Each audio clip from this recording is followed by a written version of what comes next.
സ്നേഹം, ദിവ്യസ്നേഹം, സ്നേഹം, ദിവ്യസ്നേഹം. യോഹന്നാന്റെ സുവിശേഷം 8-ാം അധ്യായം 1 മുതൽ വായിക്കുന്നു, കേൾക്കുക. യേശുവോ ഒലിവുമലയിലേക്ക് പോയി. അതികാലത്ത് അവൻ പിന്നെയും ദൈവാലയത്തിൽ ചെന്നു. ജനം ഒക്കെയും അവന്റെ അടുക്കൽ വന്നു. അവൻ ഇരുന്നു അവരെ ഉപദേശിച്ചു കൊണ്ടിരിക്കുമ്പോൾ.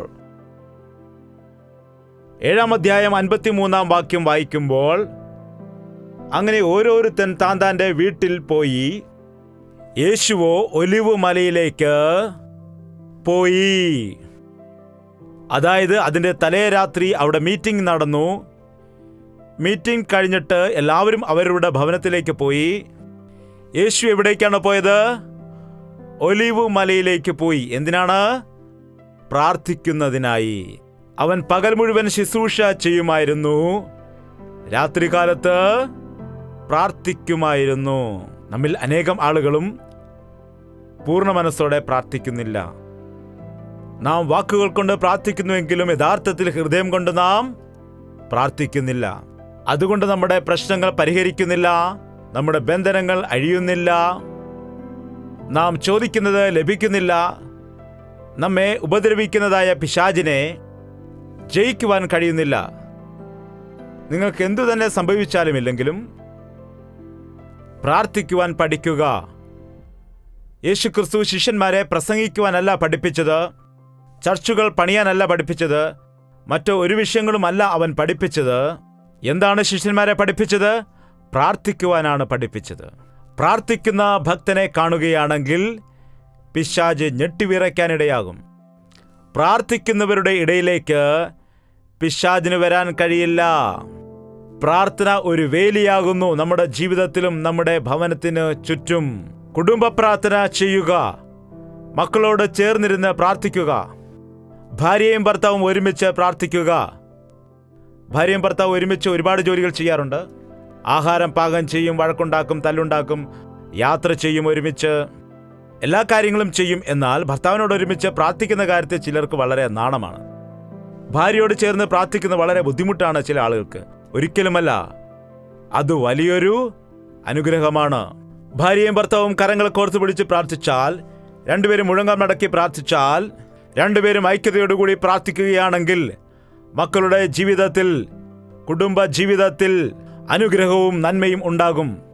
യേശുക്രിസ്തു പ്രാർത്ഥിക്കുവാൻ പറയുക മാത്രമല്ലായിരുന്നു, അവൻ ജഡത്തിലായിരുന്നതായ സമയത്ത് ഈ ലോകത്തെ ജയിക്കുന്നതിന് വേണ്ടി, ശരീരത്തെ ജയിക്കുന്നതിന് വേണ്ടി, പിശാചിനെ ബന്ധിക്കുന്നതിന് വേണ്ടി, പിശാചിന്റെ ബന്ധനത്തിൽ നിന്ന് മനുഷ്യനെ വിടുവിക്കുന്നതിന് വേണ്ടി പ്രാർത്ഥിക്കുമായിരുന്നു. അതികാലത്തു തന്നെ യേശു പിന്നെയും ദൈവാലയത്തിലേക്ക് ചെന്നു. ജനമെല്ലാം അവിടേക്ക് വരുവാനിടയായി. അതികാലത്തു തന്നെ അവൻ ദൈവാലയത്തിലേക്ക് പോയി. ജനമെല്ലാം അവിടേക്ക് വരാനിടയായി. അവൻ ഉപദേശിച്ചു കൊണ്ടിരിക്കുമ്പോൾ, ജനമെല്ലാം ശ്രദ്ധയോടെ കേട്ടിരിക്കുമ്പോൾ, പെട്ടെന്ന് ശാസ്ത്രിമാരും പരീശന്മാരും കൂടി ഒരു സ്ത്രീയെ തലമുടിയിൽ പിടിച്ച് വലിച്ചിഴച്ചുകൊണ്ട് വരികയാണ്. എല്ലാവരും കേട്ടിരിക്കുമ്പോൾ, എല്ലാവരും ദൈവവചനം കേൾക്കുമ്പോൾ ആ സ്ത്രീയെ അവിടേക്ക് അവർ കൊണ്ടുവരുന്നു. ഗുരു, ഈ സ്ത്രീയെ വ്യഭിചാര കർമ്മത്തിൽ തന്നെ പിടിച്ചിരിക്കുന്നു. ഇങ്ങനെയുള്ളവരെ കല്ലെറിയണമെന്ന് മോശയുടെ ന്യായപ്രമാണത്തിൽ ഞങ്ങളോട് കൽപ്പിച്ചിരിക്കുന്നു. നീ ഇവളെക്കുറിച്ച് എന്തു പറയുന്നു എന്ന് ചോദിച്ചു. എന്താണ് വ്യഭിചാരം ചെയ്തവർക്കുള്ള ശിക്ഷ? എന്താണ്? കല്ലെറിഞ്ഞ് കൊല്ലണം. ആരാണ് കൊല്ലേണ്ടത്? അവളുടെ പിതാവ് വന്നിട്ട് അവളുടെ മുഖത്ത് തുപ്പണം, ദേശത്ത് നിന്ന് വെളിയിലേക്ക് കൊണ്ടുപോകണം, എന്നിട്ട് എല്ലാവരും ചേർന്ന് കല്ലെറിഞ്ഞ് കൊന്നുകളയണം. ഒരു തരത്തിൽ നല്ലതാണെന്ന് തോന്നിപ്പോകും. എല്ലാവരെയും അങ്ങനെ ചെയ്താൽ മറ്റുള്ളവർ വ്യഭിചാരം ചെയ്യാൻ മുൻപോട്ട് വരുമോ? നമുക്കറിയാം, ഈ കാലത്ത് കൊച്ചു കുഞ്ഞുങ്ങളെപ്പോലും റേപ്പ് ചെയ്ത് കൊന്നുകളയുന്നത് നമുക്കറിയാം. വളരെ ക്രൂരമായി, മൃഗീയമായിട്ട് അനേകം ആളുകൾ ദുഷ്ടത പ്രവർത്തിക്കുന്നത് നാം അറിയുന്നതാണ്. അതേക്കുറിച്ച് അന്വേഷിക്കുകയാണെന്ന് പറയുന്നു, അവരെ പിടിക്കുമെന്ന് പറയുന്നു, അവരെ ശിക്ഷിക്കുമെന്നൊക്കെ പറയുന്നു. എന്താണ്?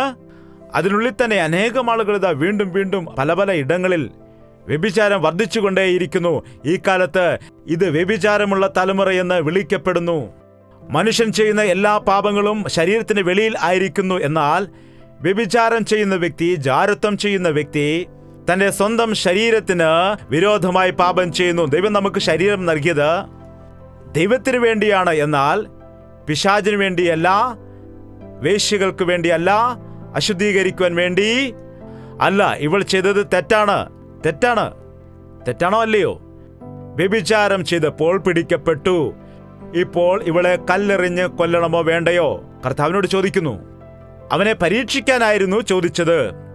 ഒരുപക്ഷെ യേശു കർത്താവ് ശരി, അവളെ കല്ലെറിഞ്ഞ് കൊല്ലൂ പറയുകയായിരുന്നെങ്കിൽ, നീ എത്ര സ്നേഹമുള്ളവനാണ്, നീ ദയുള്ളവനാണോ, നീ കരുണയുള്ളവനാണോ എന്ന് പറഞ്ഞ് അവനെ കുറ്റം ആരോപിക്കുവാൻ വേണ്ടി പറഞ്ഞതായിരുന്നു. ഒരുപക്ഷെ അവളെ കൊല്ലണ്ട എന്ന് പറയുകയാണെങ്കിൽ, നീ എന്താ നീതിമാനാകുന്നുവോ, ഇവൾ പരിശുദ്ധയാണോ, ഇവളെ ഇങ്ങനെ വിട്ടുകൊടുക്കുകയാണെങ്കിൽ ദേശം മുഴുവൻ നശിക്കാനിടയാകും എന്ന് പറഞ്ഞ് കർത്താവിനെ കുറ്റപ്പെടുത്തുവാനും അവർ പ്ലാൻ ചെയ്തിരുന്നു.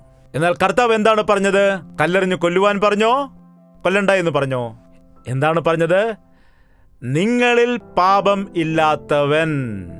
അവളെ കല്ലെറിഞ്ഞ് കൊല്ലുവാൻ വേണ്ടി, ശിക്ഷിക്കാൻ വേണ്ടി കൂട്ടിക്കൊണ്ടു വന്നതല്ലേ? നിങ്ങളിൽ പാപമില്ലാത്തവൻ ഒന്നാമത് അവളെ കല്ലെറിയട്ടെ എന്ന് പറഞ്ഞിട്ട് നിലത്ത് കുനിഞ്ഞിരുന്ന് തറയിൽ എന്തോ എഴുതിക്കൊണ്ടിരുന്നുവെന്ന്. യേശു എന്താണ് ചെയ്യുന്നത്? തറയിൽ എഴുതിക്കൊണ്ടേയിരുന്നു. പലപ്പോഴും നാം ചിന്തിക്കുന്നത് എന്താണെന്ന് വെച്ചാൽ, മറ്റുള്ളവർ ചെയ്യുന്ന തെറ്റുകൾ നാം ചെയ്യാത്തത് കൊണ്ട് നാം നല്ലവരും അവർ ചീത്ത ആളുകളുമാണെന്നാണ്. നീ ചെയ്യുന്ന തെറ്റുകൾ നിനക്ക് തെറ്റായി കാണാൻ കഴിയാത്തത് എന്തുകൊണ്ടെന്നാൽ, മറ്റുള്ളവരുടെ തെറ്റുകൾ നീ വലുതായി കാണുന്നു, നിന്റെ തെറ്റ് നിനക്ക് ചെറുതായി കാണുന്നു. ഓരോരുത്തരുടെ തെറ്റുകൾ അവരവർ ഏറ്റുപറഞ്ഞാൽ ഈ ലോകത്തിൽ കോടതി ആകട്ടെ, ജയിലുകളാകട്ടെ, പോലീസാകട്ടെ ഒന്നും ആവശ്യമില്ലായിരുന്നു. എന്നാൽ നമുക്ക് ഉള്ള കുഴപ്പം എന്താണെന്ന് വെച്ചാൽ, നമ്മുടെ തെറ്റുകൾ നാം ഒരിക്കലും സമ്മതിച്ചു കൊടുക്കാതെ മറ്റുള്ളവരുടെ തെറ്റുകൾ കണ്ടിട്ട് അവരെ നാം കുറ്റം വിധിക്കുകയാണ്. യേശുക്രിസ്തു ഇതിന് പരിഹാരം കണ്ടു. ഓരോ പ്രാവശ്യം ഒരു വ്യക്തിയെ നാം ചൂണ്ടിക്കാണിക്കുന്ന സമയത്ത് എങ്ങനെയാണ് നാം അവരെ ചൂണ്ടുന്ന സമയത്ത് 3 വിരലുകൾ എങ്ങോട്ടാണ്? അപ്പോൾ നിന്റെ കാര്യം എങ്ങനെയാണ്? അവർ തെറ്റ് ചെയ്തെന്ന് പറയുന്നു, എന്നാൽ നിന്റെ കാര്യം എങ്ങനെയാണ്? ഇതാ ഈ വിരൽ എങ്ങനെയാണ് കാണിക്കുന്നത്? ദൈവം കാണുന്നുണ്ട്, ജാഗ്രത. നിന്റെ കാര്യം ആർക്കറിയാം? ദൈവത്തിനറിയാം. മറ്റുള്ളവരെ വിരൽ ചൂണ്ടിക്കാണിക്കുന്ന സമയം ഈ കാര്യങ്ങൾ നാം മനസ്സിലാക്കിയാൽ മറ്റുള്ളവരെ കുറ്റം വിധിക്കുന്നത് അവസാനിപ്പിക്കും. അനേകം മാതാപിതാക്കൾ കുഞ്ഞുങ്ങളുമായി കലഹിക്കാറുണ്ട്. സാധാരണമായി യൗവനക്കാരായ മക്കൾക്ക് അവർക്ക് ആ സമയത്താണ് മീശയൊക്കെ വരുന്നത്, കണ്ടിട്ടുണ്ടോ? അപ്പോഴാണ് അവർക്ക് കുറച്ച് ഗമയൊക്കെ ഉണ്ടാകുന്നത്. 13, 14, 15, 16, 17, 18, 19 ഈ പ്രായത്തെ ടീനേജ് എന്ന് വിളിക്കും. ആ സമയത്ത് അവർ മുതിർന്നവരും അല്ല, കൊച്ചുകുട്ടികളും അല്ല. അവർ അറിഞ്ഞോ അറിയാതെയോ തെറ്റുകൾ ചെയ്തേക്കാം. അവർ പുതിയ പുതിയ കാര്യങ്ങൾ പരീക്ഷിക്കണം, അനുഭവിക്കണം, പുതിയ പുതിയ കാര്യങ്ങൾ കാണണം. അതുപോലെ എതിർലിംഗത്തിലുള്ളവരോട് ആകർഷണം, ആൺകുട്ടിക്ക് പെൺകുട്ടിക്കും പെൺകുട്ടിയുടെ ആൺകുട്ടിയോടും ആകർഷണം തോന്നും. അത് ദൈവം തന്നെ കൊടുത്തിരിക്കുന്നതാണ്.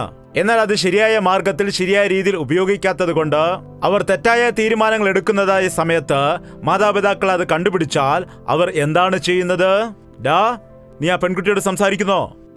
നിന്നെ ഞാൻ കാണിച്ചു തരാം, നിന്റെ ഫീസ് ഞാൻ ഇനി കൊടുക്കത്തില്ല, നീ പറഞ്ഞാൽ അനുസരിക്കത്തില്ലല്ലോ, ഒന്നിനും കൊള്ളാത്തവൻ, പറഞ്ഞാൽ കേൾക്കാത്തവൻ, അനുസരണ കെട്ടവൻ, നീ എൻ്റെ വയറ്റിൽ വന്ന് ജനിച്ചല്ലോ, പോയി ചാകടാ എന്നൊക്കെയാണ് പറയുന്നത്. എന്നാൽ എന്താണ്?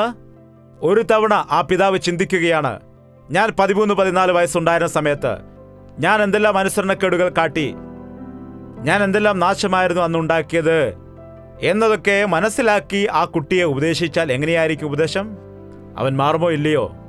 മോനെ, യൗവനപ്രായമാടാ, ഞാനും ഇങ്ങനെയൊക്കെ ജീവിച്ചവനാണ്, എൻ്റെ ജീവിതത്തിൽ ഒത്തിരി പ്രശ്നമുണ്ടായി, നീ അങ്ങനൊന്നും ചെയ്യരുത് മോനെ, തെറ്റായ കാര്യങ്ങൾ ചെയ്യരുത്, പാപം ചെയ്യാൻ വേണ്ടി പോകരുത് എന്ന് സ്നേഹത്തോടെ പറയാനിടയാകും. അനുഭവത്തിൽ കൂടി പറയും. ഇന്ന് ആരെങ്കിലും നമുക്ക് ഉപദേശിക്കണമെങ്കിൽ ആദ്യം നമ്മെ തന്നെ നാം പരിശോധിക്കണം. മറ്റുള്ളവരെ കുറ്റം വിധിക്കുമ്പോൾ ആദ്യം നമ്മുടെ തെറ്റുകൾ നാം മനസ്സിലാക്കണം. യേശുക്രിസ്തു പഠിപ്പിച്ച പാഠമാണത്. നമുക്ക് സമാധാനത്തോടെ ഈ ലോകത്തിൽ ജീവിക്കണമെങ്കിൽ, നാം പരസ്പരം കുറ്റാരോപണങ്ങൾ നടത്താതെ നമുക്ക് ജീവിക്കണം എന്നുണ്ടെങ്കിൽ, ക്രിസ്തുവിന്റെ മനസ്സുള്ളവരായി ജീവിക്കണമെന്നുണ്ടെങ്കിൽ, ഒന്നാമതായി നമ്മുടെ തെറ്റുകൾ നാം മനസ്സിലാക്കണം. അവൻ കുനിഞ്ഞ് വിരൽ കൊണ്ട് നിലത്ത് എഴുതിക്കൊണ്ടിരുന്നു. എന്തായിരിക്കും എഴുതിക്കൊണ്ടിരുന്നത്? എന്തെഴുതിയിരിക്കാം? ദൈവം എന്താണ് വിരൽ കൊണ്ട് എഴുതിയത്? നോക്കൂ, 10 കൽപ്പനകൾ ശ്രദ്ധിക്കുക. പുറപ്പാട് പുസ്തകം 32:16. പലക ദൈവത്തിന്റെ പണിയും പലകയിൽ പതിഞ്ഞ എഴുത്ത് ദൈവത്തിന്റെ എഴുത്തും ആയിരുന്നു. ഉൽപ്പത്തിയും പുറപ്പാടുമൊക്കെ മോശയാണ് എഴുതിയത്, എന്നാൽ ഇത് മോശയല്ല എഴുതിയത്. ലേവ്യ പുസ്തകവും സംഖ്യാപുസ്തകവും ആവർത്തന പുസ്തകവും എല്ലാം മോശ ദൈവം പറഞ്ഞത് കേട്ട് എഴുതി. എന്നാൽ 10 കൽപ്പനകൾ ആരാണ് എഴുതിയത്? ദൈവത്തിന്റെ കൈകൊണ്ട് തന്നെ എഴുതി. എത്ര പേർക്ക് 10 കൽപ്പനകൾ അറിയാം? കൈ ഉയർത്തു. അത് പഴയ നിയമമാണ്, അത് മാറിപ്പോയി, അതിൻ്റെ ആവശ്യമില്ലെന്ന് ചിലർ പറയാറുണ്ട്. അങ്ങനെ ഈസിയായിട്ട് എടുക്കുവാൻ പാടില്ല. ദൈവത്തിന്റെ വചനങ്ങൾ നിത്യവും നിലനിൽക്കുന്നു. എത്ര പേർക്കറിയാം 10 കൽപ്പനകൾ? കൈകൾ ഉയർത്തുക. നിങ്ങളുടെ കുഞ്ഞുങ്ങളെ പഠിപ്പിക്കണം. അതിൽ പറയുന്ന ഒരു വിഷയമാണ് ഇവിടെ പറയുന്നത്. എന്താണ്? വ്യഭിചരിക്കരുത് എന്ന കൽപ്പനയെക്കുറിച്ച് പറയുന്നു. അവൻ എഴുതിക്കൊണ്ടിരിക്കുമ്പോൾ എല്ലാവരും കുനിഞ്ഞു നോക്കുകയാണ്. ബൈബിളിൽ എഴുതിയിരിക്കുന്നു, അവർ അതു കേട്ടിട്ട് മനസ്സാക്ഷിയുടെ ആക്ഷേപം ഹേതുവായി മൂത്തവരും ഇളയവരും ഓരോരുത്തനായി കല്ലുകൾ താഴെയിട്ടിട്ട് തിരിച്ചുപോയി. എന്തുകൊണ്ടാണ്? ഞാനുമൊരു പാപിയാണ്, ഞാനും കൽപ്പന ലംഘിച്ചിട്ടുണ്ട്, ഞാൻ വ്യഭിചാരം ചെയ്തിട്ടില്ലെങ്കിലും മോഷ്ടിച്ചിട്ടുണ്ട്, ഞാൻ മോഷ്ടിച്ചിട്ടില്ലെങ്കിലും കള്ളം പറഞ്ഞിട്ടുണ്ട്, ഞാൻ കള്ളസാക്ഷ്യം പറഞ്ഞിട്ടില്ലെങ്കിലും കൊലപാതകം ചെയ്തിട്ടുണ്ട്, ഞാൻ കൊലപാതകം ചെയ്തിട്ടില്ല എങ്കിലും ഞാൻ അന്യന്റെ മുതൽ ആഗ്രഹിച്ചിട്ടുണ്ട്, ഞാൻ അങ്ങനെയുള്ള പാപം ചെയ്തിട്ടില്ല എങ്കിലും ഞാൻ ദൈവത്തെ ആരാധിച്ചിട്ടില്ല, ഞാൻ ദൈവത്തെ ആരാധിച്ചിട്ടുണ്ട് എങ്കിലും ഞാൻ മാതാപിതാക്കളെ ബഹുമാനിച്ചിട്ടില്ല. ഇതിൽ ഒന്നും തന്നെ ചെയ്തിട്ടില്ല എങ്കിലും നമ്മൾ ചിലർ കഴുത്തിൽ മാലയിടാറുണ്ട്. പണ്ട് കാലത്ത് നമുക്ക് റിങ് ആയിട്ട് ഉള്ള മാലകളുണ്ടായിരുന്നു. ആ ചെയിനിൽ ഒരു റിങ് പൊട്ടിപ്പോവുകയാണെന്ന് വിചാരിക്കുക. ആ ചെയിൻ ബാക്കിയുള്ളതെല്ലാം നല്ലതായിട്ടിരിക്കുന്നു, എന്നാൽ ഒരു കണ്ണി മാത്രം പൊട്ടിപ്പോകുന്നെന്ന് വിചാരിക്കുക, അത് പൊട്ടിപ്പോകും. അതുപോലെ നീ 10 ആജ്ഞയിൽ ഒരാജ്ഞ ലംഘിക്കുന്നു എന്ന് വിചാരിക്കുകയാണെങ്കിൽ നീ എന്താണ്? പാപം ചെയ്യുന്നു. 1 മാർക്കിനാണ് തോറ്റുപോയെന്ന് കുട്ടികൾ പലപ്പോഴും പറയാറുണ്ട്. എങ്ങനെയാണ് തോറ്റത്? 1 മാർക്കിന്റെ കുറവിൽ. നോക്കൂ, നാം എല്ലാവരും പാപം ചെയ്ത് ദൈവത്തിന്റെ തേജസ് നഷ്ടപ്പെടുത്തി കളഞ്ഞിരുന്നു. നിനക്ക് ധൈര്യമില്ലാതെ, നിനക്ക് പണമില്ലാത്തത് കൊണ്ട് ചില തെറ്റുകൾ നീ ചെയ്തിട്ടില്ലായിരിക്കാം. എന്നാൽ നിനക്കും പണം കിട്ടുകയാണെങ്കിൽ നീയും എന്തു ചെയ്യും? അവർ ചെയ്തതുപോലെ ചെയ്യും. എന്താണ്? എല്ലാ വ്യക്തികളും പാപം ചെയ്തവർ ആകുന്നു. അതുകൊണ്ട് നാം മറ്റുള്ളവരുടെ തെറ്റുകളെ കാണുമ്പോൾ അവരെ കുറ്റപ്പെടുത്താൻ പാടില്ല, അവരെ വിധിക്കുവാൻ പാടില്ല. നാം മറ്റുള്ളവരെ വിധിക്കുവാൻ പാടില്ല. നാം അങ്ങനെ ചെയ്താൽ ദൈവം നമ്മെയും വിധിക്കും. അത് എൻ്റെ ജോലിയാണെന്ന് ദൈവം പറയുന്നു. ക്ഷമ ചോദിക്കുന്ന സന്ദർഭം ഉണ്ടായി. അമ്മായപ്പനും മരുമകനും പരസ്പരം മിണ്ടാതെ ജീവിച്ചിരുന്ന ആളുകൾ, അവർ പരസ്പരം വന്നിട്ട് കാല് പിടിച്ച് ക്ഷമ ചോദിക്കാനിടയായി. മരുമകൻ പറഞ്ഞു, അപ്പ എന്റേതാണ് തെറ്റ്, എന്നോട് ക്ഷമിക്കണമെന്ന് പറഞ്ഞ് അപ്പം പറഞ്ഞു, മകനെ എന്റേതാണ് തെറ്റെന്ന് പറഞ്ഞ് കരയുകയാണ്. അന്ന് കുടുംബങ്ങളിൽ എത്ര സമാധാനം ഉണ്ടായെന്നറിയാമോ? അതായിരുന്നു ഉണർവ്. വന്ന ആളുകൾ അതുപോലെ തന്നെ തിരികെ പോവുകയാണെങ്കിൽ, വചനം കേട്ടവർ അങ്ങനെ തന്നെ തിരിച്ചെഴുന്നേറ്റ് പോയാൽ അവിടെ ജീവൻ ഇല്ല, മനസ്സാക്ഷി ഉണർത്തപ്പെടുന്നില്ല. ദൈവസന്നിധിയിൽ വരുമ്പോൾ മനസ്സാക്ഷി ഉണർത്തപ്പെടാനിടയാകും. അവരെല്ലാവരും കർത്താവിനെ കുറ്റം ആരോപിക്കാൻ വന്നു. എന്നാൽ മനസ്സാക്ഷി അവരോട് ഇടപെട്ട സമയത്ത് ഓരോരുത്തരുടെ പുറകെ ഓരോരുത്തർ കടന്നുപോയി. നിന്റെ തെറ്റ് മനസ്സിലാക്കി നീ കടന്നു പോവുകയാണോ? അതോ അത് ഏറ്റുപറഞ്ഞ് പുതിയൊരു ജീവിതം ജീവിക്കുകയാണോ നിന്റെ ഇഷ്ടം? എഴുന്നേൽക്കാം, നമുക്ക് പ്രാർത്ഥിക്കാം. പരിശുദ്ധനായ സ്നേഹമുള്ള പിതാവേ, ഒരിക്കൽ കൂടി നിന്റെ മക്കളെ നീ നോക്കണമേ. ആരുടെ ഹൃദയത്തിൽ നിന്നാണോ ഞരക്കങ്ങൾ വരുന്നത്, അവരുടെ ജീവിതത്തിൽ നിന്ന് ഏത് പ്രാർത്ഥനയാണോ വരുന്നത്, അവരുടെ ജീവിതത്തിലെ കുറവുകൾ എന്തൊക്കെയാണ്, ഞങ്ങൾ ഏതവസ്ഥയിലാണ് ആയിരിക്കുന്നതെന്ന് നന്നായി അറിയുന്നതായ കർത്താവേ, ഞങ്ങളെ അറിയുന്ന യേശുവേ, നിനക്ക് നന്ദി കരേറ്റുന്നു. ഞങ്ങളുടെ ജീവിതം അറിയുന്ന കർത്താവേ, നിനക്ക് നന്ദി കരേറ്റുന്നു. ഞങ്ങളുടെ ഭാവി അറിയുന്ന കർത്താവേ, നിനക്ക് നന്ദി കരേറ്റുന്നു. ഞങ്ങളുടെ മുൻകാലങ്ങളെ അറിയുന്ന കർത്താവേ, നിനക്ക് നന്ദി കരേറ്റുന്നു. ഞങ്ങളോട് നീ ഇന്ന് ക്ഷമിക്കുമാറാകണമേ. ഞാനും നിന്നെ ശിക്ഷിക്കുന്നില്ല, സമാധാനത്തോടെ പോകൂ. ഇനിയും നീ പോയി പാപം ചെയ്യരുത് എന്നതായ വാക്ക് ഞങ്ങളുടെ ഹൃദയങ്ങളിൽ ആഴമായി പതിയുവാൻ സഹായിക്കണമേ. നിന്റെ വചനങ്ങളെ അനുസരിക്കുവാൻ ഞങ്ങളെ സഹായിക്കണമേ. നിന്റെ സാക്ഷികളായിട്ട് ജീവിക്കുവാൻ ഞങ്ങളെ സഹായിക്കണമേ. ഇവിടെ ആരെങ്കിലും മദ്യപാനികൾ ഉണ്ടെങ്കിൽ, ഇവിടെയുള്ള വിശ്വാസികളുടെ ഭവനങ്ങളിൽ മദ്യപാനികൾ ഉണ്ടെങ്കിൽ, ദുശീലത്തിന് അടിമയായവർ ഉണ്ടെങ്കിൽ, നസറേയനായ യേശുക്രിസ്തുവിന്റെ നാമത്തിൽ എല്ലാ മദ്യപാനികളെയും വിടുവിക്കുമാറാകണമേ കർത്താവേ. അവർ ഇഷ്ടപ്പെടുന്ന ആ മദ്യപാനം ഉപേക്ഷിക്കുന്നതിനായി അവരുടെ സ്വഭാവത്തെ നീ മാറ്റണമേ. എത്രയോ ആളുകൾ ഇന്ന് ജീവിതത്തിൽ വിഷാദം ഉള്ളവരായിട്ട് മരിച്ചു പോകാൻ വേണ്ടി തീരുമാനമെടുത്ത ആളുകൾ ഈ ദിവസം പ്രത്യാശയോടെ ജീവിക്കാൻ അവരെ സഹായിക്കണമേ. ഞാൻ ജീവിച്ചിരുന്നു കൊണ്ട് ദൈവത്തിന്റെ പ്രവൃത്തികളെ വർണ്ണിക്കും. എന്റെ സ്ഥാനത്ത് എനിക്കായി യേശുക്രിസ്തു മരിച്ചത് കൊണ്ട് ഞാൻ അവന്റെ സാക്ഷിയായിട്ട് ജീവിക്കും എന്നുള്ള തീരുമാനമെടുത്തുകൊണ്ട് പോകുവാൻ സഹായിക്കണമേ. യേശുക്രിസ്തുവിന്റെ നാമത്തിൽ അപേക്ഷിക്കുന്നു പിതാവേ. നമ്മുടെ പിതാവായ ദൈവത്തിന്റെ സ്നേഹവും പുത്രനായ യേശുക്രിസ്തുവിന്റെ കൃപയും ആശ്വസിപ്പിച്ച് വഴി നടത്തുന്ന പരിശുദ്ധാത്മാവിന്റെ കൂട്ടായ്മയും സഹവാസവും നാം ഓരോരുത്തരോടും ഇന്നു മുതൽ നാം പ്രാർത്ഥിച്ച സകല വിഷയങ്ങളോടും ഇന്നു മുതൽ എന്നേക്കും ഉണ്ടായിരിക്കുമാറാകട്ടെ. ആമേൻ, ആമേൻ, ആമേൻ.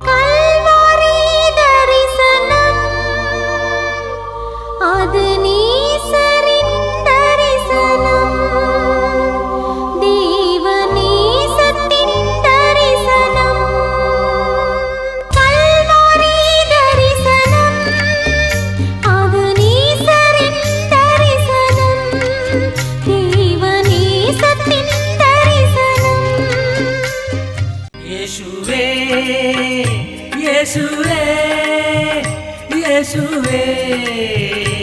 യേശുവേ, യേശുവേ, യേശുവേ, യേശുവേ, യേശുവേ. നിന്നെ നിന്നെ എന്നും ഞാൻ സേവിക്കും. നീ മാത്രം രാജാവെന്നും. നിന്നെ നിന്നെ എന്നും ഞാൻ സേവിക്കും. നീ മാത്രം രാജാവെന്നും. യേശുവേ, യേശുവേ, യേശുവേ, യേശുവേ, യേശുവേ, യേശുവേ, യേശുവേ, യേശുവേ, യേശുവേ, യേശുവേ, യേശുവേ, യേശുവേ, യേശുവേ, യേശുവേ.